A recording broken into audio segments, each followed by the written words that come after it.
Xyler's luminous eyes flickered with curiosity as the holographic display in the center of the classroom activated. A swirling orb of blue and green materialized, rotating slowly above the projector. The instructor's voice cut through the hum of anticipation, resonating in the vast lecture hall of the Galactic Academy. "This," Professor Alara intoned, her gaze sweeping across the assembly of students, "is Earth classified as a Class 5 death world." A ripple of disbelief spread through the room. Xyler leaned forward, intrigued by the stark contrast between the serene image of the planet and the ominous label attached to it. Whispers of confusion and skepticism buzzed around them, but Xyler remained silent, absorbing every detail of the projection. Why is such a tranquil-looking planet given such a dire classification? Zorak, seated beside Xyler, scoffed loudly.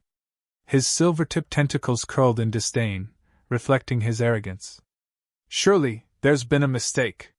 Professor Alara's expression remained calm, but there was a glint of something in her eyes, perhaps a challenge. "I assure you, there is no mistake. Earth has earned its title through millennia of natural disasters, environmental extremes, and relentless warfare. Yet, despite these conditions, its dominant species, humans, have not only survived but thrived." Xyler's interest deepened. The idea that a species could flourish in such a hostile environment fascinated them. They could sense the professor's words stirring a sense of challenge within them, a desire to understand the mystery of this so-called death world. "The assignment," Professor Alara continued, her voice firm, "is to explore why Earth holds this classification and how its inhabitants have adapted to such a treacherous environment. You will work in pairs to present your findings." Zorak groaned, already dismissing the task as trivial. "Why waste time on a backwater planet when we could study the wonders of the more advanced civilizations?" Xyler ignored Zorak's complaints, their mind already racing with possibilities. Earth's history, its battles against nature and itself, this was no mere backwater. It was a puzzle, one that demanded to be solved. As the class dispersed, Xyler approached the projection of Earth, now hovering in idle rotation. They reached out, allowing their hand to pass through the hologram, as if by doing so, they could grasp the secrets the planet held. "Fascinating, isn't it?" Professor Alara's voice broke Xyler's reverie. She had approached silently, her presence commanding yet gentle. "Indeed, Professor," Xyler replied, their voice tinged with wonder. "I've never encountered a world like this. It seems resilient in a way." "Resilience is at the heart of humanity's story," Alara said, her tone softening. "But it's not just resilience, it's their capacity to adapt, to innovate, to overcome odds that would crush others. That is why Earth is feared and respected in equal measure." Xyler nodded, determination settling within them. This was more than an assignment. It was a quest for understanding, one that could redefine their views on life, survival, and strength. As they left the classroom, Zorak fell into step beside them, his usual smugness momentarily subdued. "So, you're really going to dive into this Earth nonsense?" Xyler glanced at him, a smile tugging at the corners of their lips. "Absolutely. I think we're about to discover that this nonsense might be more significant than we realize." Zorak shrugged, but Xyler noticed a slight hesitation in his step. Perhaps even he was starting to sense that there was more to Earth than met the eye. As they parted ways, Xyler felt a surge of anticipation. The mystery of Earth beckoned, and they were determined to uncover its secrets, no matter where the journey led. Xyler's hearts raced as they donned the neural interface, ready to dive into Earth's tumultuous history. The sleek, metallic tendrils of the device gently wrapped around their head, connecting them to the Galactic Academy's vast repository of knowledge. The room dimmed, and the projection field before them flickered to life, forming an immersive simulation of Earth's most catastrophic events. The first scene materialized with a deafening roar, a massive volcanic eruption spewing molten rock and ash into the sky.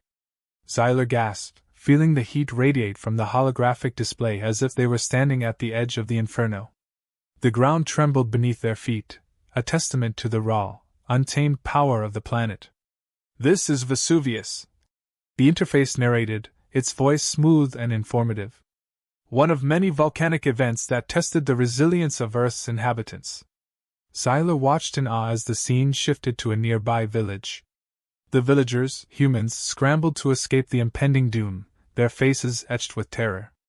Despite the chaos, Xyler noticed something remarkable. Some humans, instead of fleeing, organized a desperate evacuation, guiding others to safety. Even in the face of certain death, they refused to abandon their kin. The scene transitioned to another event, just as intense, a massive tsunami crashing onto a coastal city. Xyler's senses were overwhelmed by the ferocity of the waves, the relentless surge of water tearing through everything in its path. Yet, amidst the destruction, there were stories of survival.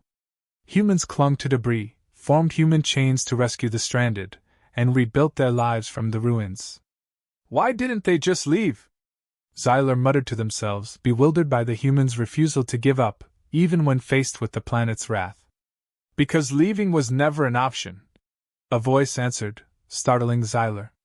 They turned to see Zorak entering the simulation chamber, his expression uncharacteristically serious. Earth isn't just a place to them, it's home. They fight for it because it's part of who they are. Xyler nodded slowly, absorbing Zorak's words. The more they learned about humans, the more they realized that Earth's challenges had forged something extraordinary within them, a tenacity that defied logic, a will to survive that transcended fear. Why are you here, Zorak? Xyler asked, still puzzled by their rival's sudden interest. Zorak hesitated before responding. I wanted to see what you were so fascinated by. To understand why you're so determined to uncover Earth's secrets. Xyler turned back to the simulation, watching as the humans rebuilt their shattered city, brick by brick. It's more than fascination, they said softly. It's admiration.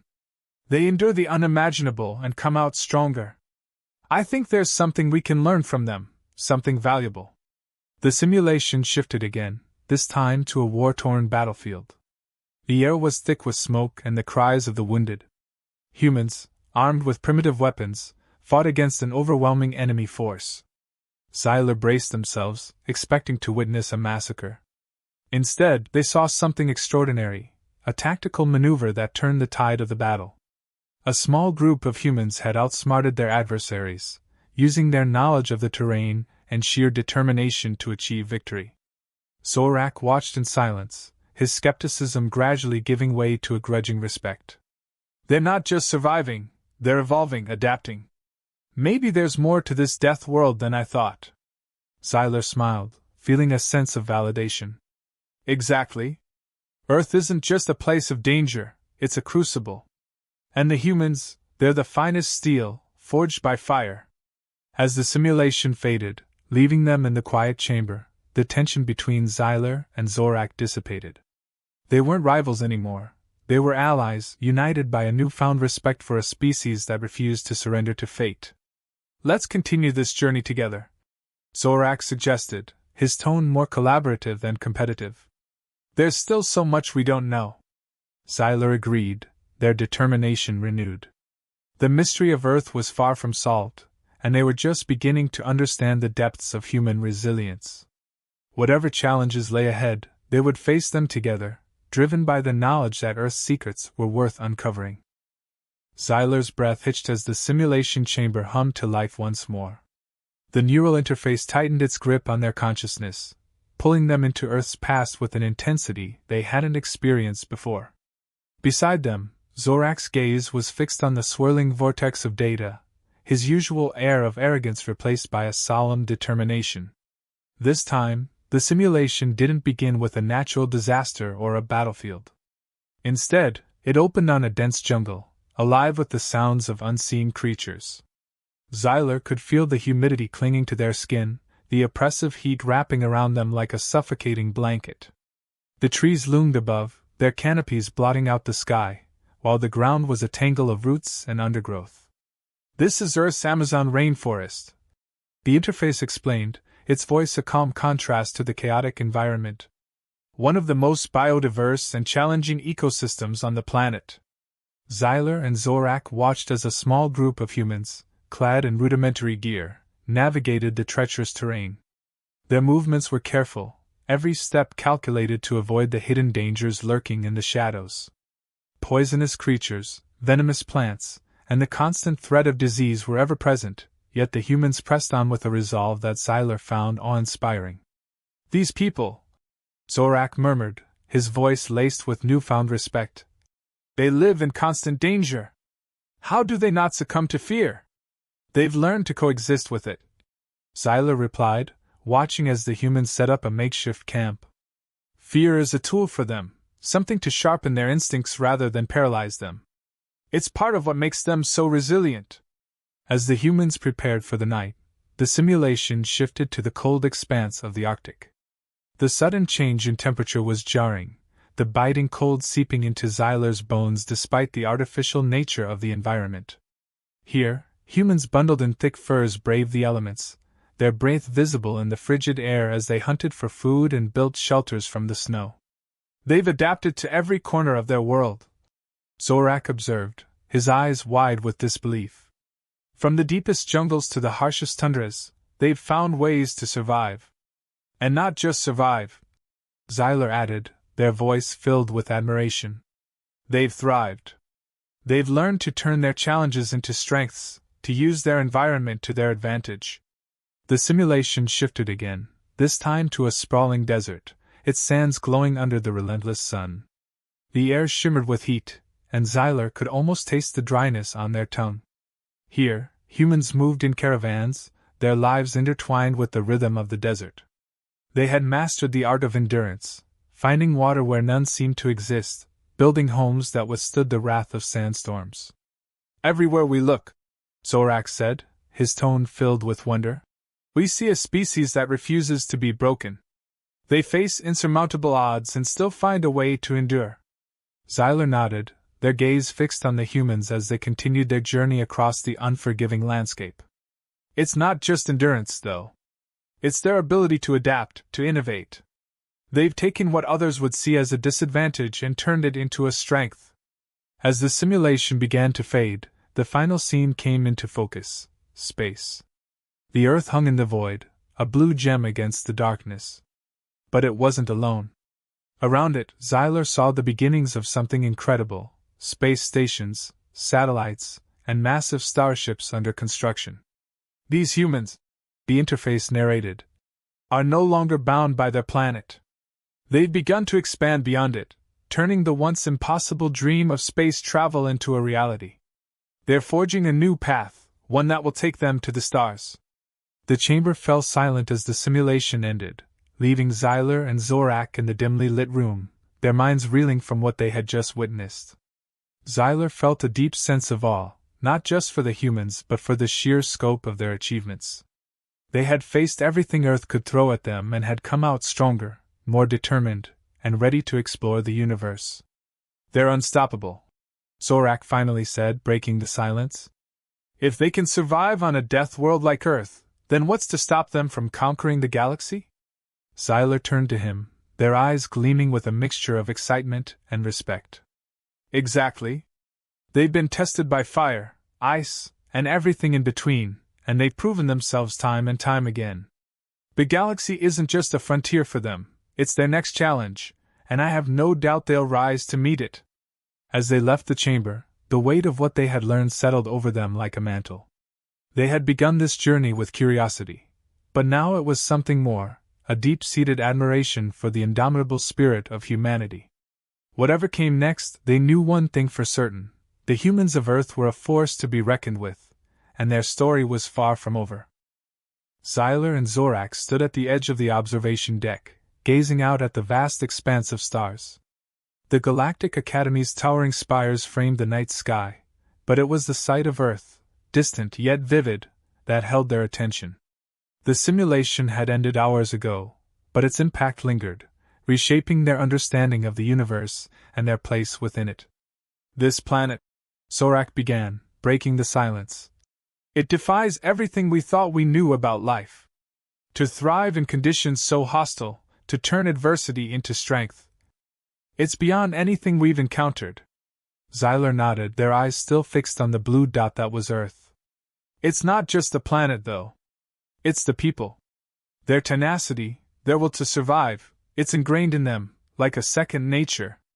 And now that they've set their sights on the stars, who knows what they'll accomplish? Zorak turned to Xyler, his expression a mix of curiosity and concern. But what happens when their drive to explore turns into a drive to conquer? We've seen how humans adapt to challenges. What if the galaxy becomes their next proving ground? The question hung in the air, heavy with implication. Xyler understood the concern. The simulations had shown them humanity's capacity for both creation and destruction. Earth's history was rife with conflicts, but it was also a testament to resilience, innovation, and the ability to forge peace from chaos. I don't think they seek conquest, Xyler said thoughtfully. At least, not in the way we fear. They've faced extinction countless times, yet they've always emerged stronger, more united. If anything, they'll seek allies, partners in their journey. They've learned that survival isn't just about domination. It's about cooperation. Zorak's brow furrowed, still wrestling with the implications. But what if they're forced into conflict? If others see them as a threat, will they respond with the same resolve we've seen in their history? Xyler sighed, the weight of the question pressing down on them. They will defend themselves, no doubt. But they'll also seek a way to avoid war if they can. Their history shows a pattern. When pushed to the brink, they find new ways to survive, often through diplomacy as much as through force. As they spoke, the observation deck doors slid open, and a figure stepped out to join them. It was Professor Relan, the head of the Galactic Academy's Xenobiology department, and the one who had overseen their simulation. His presence brought with it a gravity that matched the significance of their discussion. I see the simulation has left a mark, Relan observed, his voice resonant with wisdom. It's one thing to study a species through data and reports, but quite another to experience their history firsthand. Xyler and Zorak turned to face their mentor, their expressions a mix of respect and curiosity. Professor, Xyler began, is it true that the Galactic Council is considering opening formal relations with Earth? Are they ready for that kind of contact? Relan smiled, a subtle yet knowing expression. The Council has been deliberating on this for years. Earth's inclusion in the galactic community isn't just about their technological progress. It's about their potential to contribute to the greater good. The simulations were as much a test for us as they were for you, a way to understand whether we are ready to accept humanity into our fold. And what's the conclusion? Zorak asked, his tone betraying a mix of hope and trepidation. Relan's gaze shifted back to the stars, his expression contemplative. Humanity is at a crossroads. They stand on the brink of a new era, one where they could either become a beacon of hope for the galaxy or a force of chaos. It will depend on the choices they make and how we, as a galactic community, choose to engage with them. Xyler felt a surge of responsibility, a realization that their role in this process was far from over. What can we do to ensure that humanity's path is one of unity and cooperation? The professor turned back to them, his eyes filled with a deep, almost paternal pride. You've already taken the first step, understanding them, not just as a species, but as individuals with hopes, fears, and dreams. Your insights will be crucial in guiding the Council's decision. The more we learn, the better we can forge a path forward that benefits all. Zorak nodded, a newfound determination settling over him. Then we must continue to learn, to engage with humanity, not just as observers, but as partners.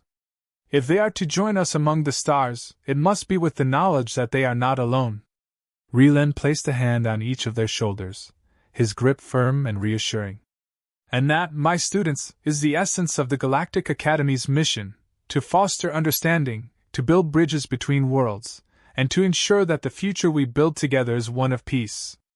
As they stood there, bathed in the light of distant stars, Xyler and Zorak felt a deep sense of purpose. The journey ahead would be challenging, filled with unknowns, but it was one they were ready to embark on. Together, they would help guide humanity into the galactic community, ensuring that the legacy of Earth was one of hope, resilience, and unity. And with that, their mission began, not just as students of the Academy, but as ambassadors of a new era.